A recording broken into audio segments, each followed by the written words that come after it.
everyone! Welcome to my YouTube channel! Today's episode, iba po ang ating tatalakayin. Kasama natin si Diwata. Unang pasyal ni Diwata, hindi rin pasyal. Pupunta po kami sa vet kasi meron siyang kati-kati. Ipapacheck up uli natin siya sa vet. Palosin na po tayo. Say hi to my vlog, Diwata. Hi. Si Diwata po ay magpa 5 months old sa September 17. From Sariaya to Lucena. Malapit na tayo sa vet.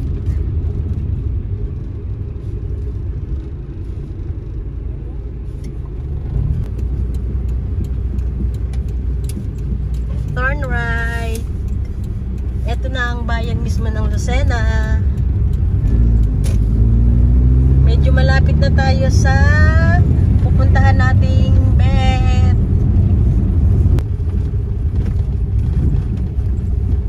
Malapit na tayo sa clinic. Ito na siya. Domingo Veterinary Clinic. Medyo away pa. Ay, close.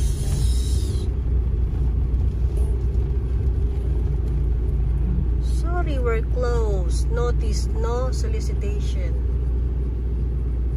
Yeah. Nakalagay eh. Wait lang, i-check ni Daddy Jowa kung close. Pero meron din mga patient. O, naghihintay sila o, nakalagay lang kasi na close. Kasi siguro baka maaga pa kami. Time check, 10 a.m.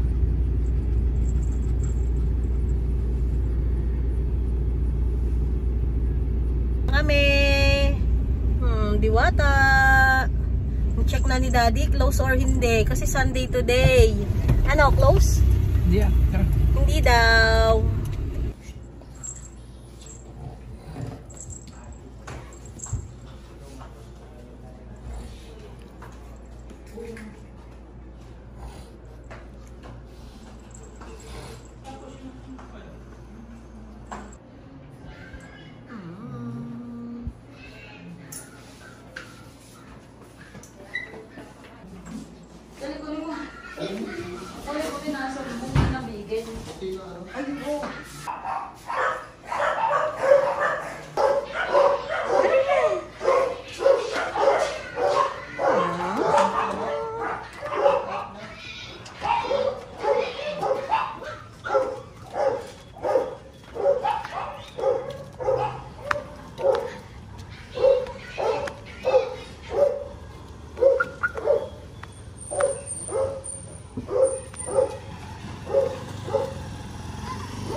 Ito na si Diwata. Ang nangyari sa kanya ay may kati-kati. Tapos, in-injectionan siya ng 2 beses. Pang ano yun? Pang fungus at saka pang anti-kati, pang anti-itchiness, whatever. Tapos meron din binigay sa kanyang tableta. Inumin niya good for 2 weeks. At ibabalik natin si Diwata after 2 weeks din.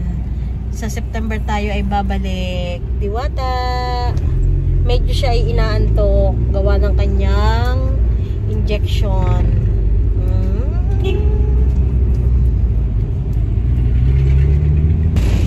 Nakatulog ng aming si Diwata. Napagod yata.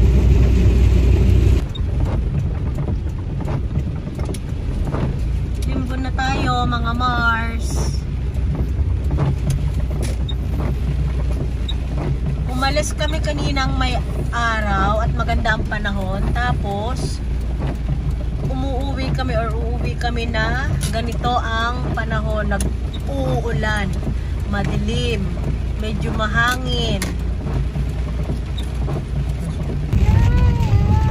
Mga Mars, dito na tayo sa ating bahay. Bababa na tayo. hanggang sa muli. Maraming salamat sa panonood. Ingat tayo sa maulang panahon.